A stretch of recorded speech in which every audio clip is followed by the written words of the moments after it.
Let us begin with sporting risk.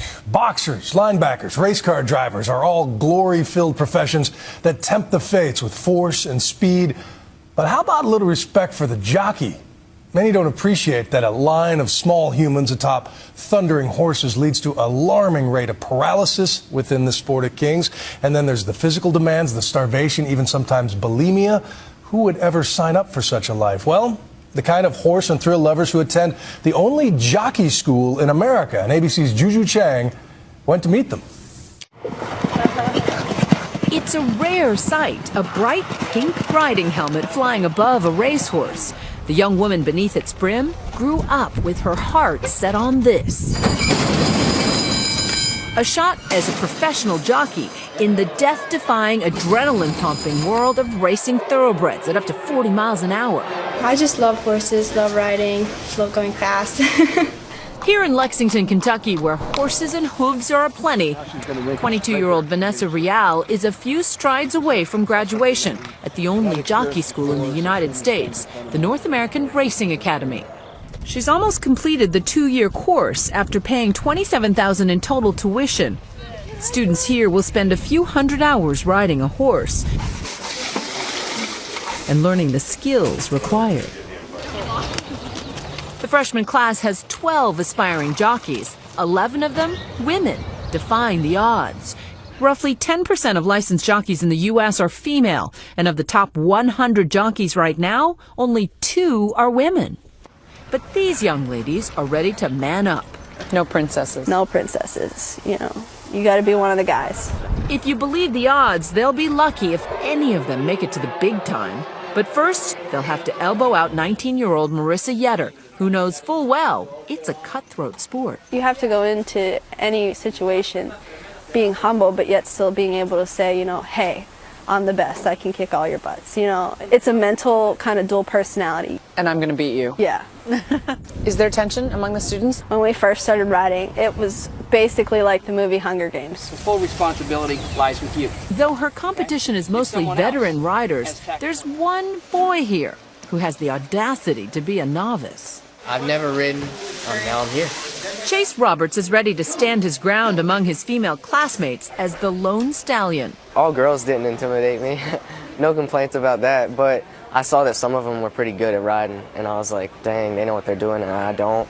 Though he has been accepted into this elite riding program, this is his first time ever on a horse. Don't get your feet back behind the saddle cloth. But no riding experience can be a leg up here because you don't have to break bad habits. Racing a thoroughbred requires very different techniques than show jumping or dressage. Chase is coming along very, very well. He had no riding experience before coming here. But that's not necessarily a disadvantage in your book. No, it's not, because that's the world I came from. I never touched a horse till I was 16 years of age, and I was riding professionally when I was 19. Just trot off a little bit. Chris McCarron is one of the winningest jockeys of all time, and he's founder of this school. What is it that makes a great jockey? It's really basic. They have the greatest ability to stay out of the horse's way to the highest degree. Staying out of their way includes weighing so little the horse barely feels you on its back. A horse is not going to be able to perform at its optimum peak if it's carrying 100 and something pounds. So during their selective admission, size is considered more than riding experience. You better weigh under 112 pounds. Body fat expectations are far more rigid than other athletes and on par with the lowest percentage of fat necessary to even survive.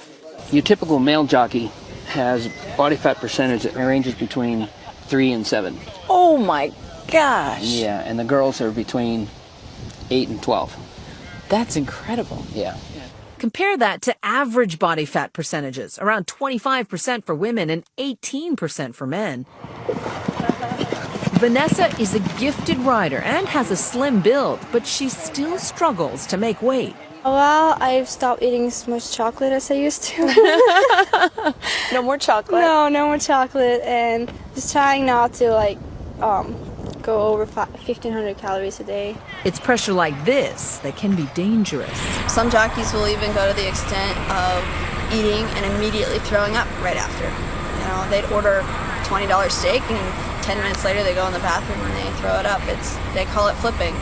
Flipping, slang in this world for bulimic behavior. Unfortunately, bulimia is a pretty prevalent problem amongst jockeys, and taking diuretics like Lasix and so forth and hitting the sweat box, the hot box we call it, and pulling weight through perspiration, it's challenging. They will risk their health and even their lives. Horse racing is one of the most dangerous sports. Since 1940, at least 2 jockeys a year and 2 more are paralyzed every year.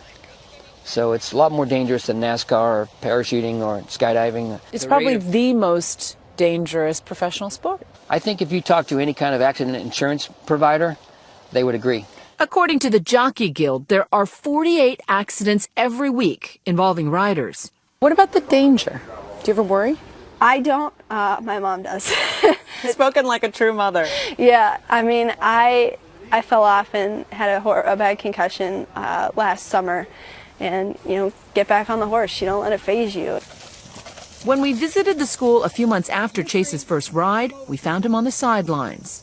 Is it frustrating to not be on a horse? Yeah. He'd had a nasty fall and injured his knee. No, I didn't want to give up. I couldn't wait to get back on the horse that knocked me off. I thought I was going to be on him today, but I wasn't. There's burning desire, but their chances of making millions racing horses are slim. Jockeys get 10% of the earnings, but only if they win. Money really doesn't ever cross my mind with how much I could make.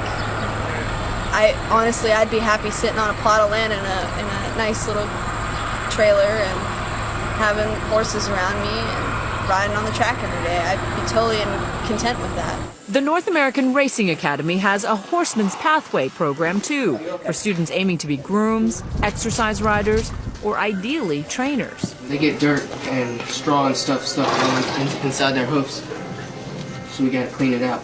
No matter what the career path here, everyone does barn work, along with classes and exams. But they're all here for different reasons. I don't know if I should admit this, but I still don't love horses. The riding is what it's all about for me. The speed, that's where I start getting my blood worked up. For some, it's adrenaline. For others, money.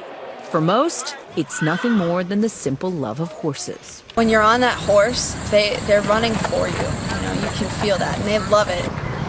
For Nightline, I'm Juju Chang in Lexington, Kentucky.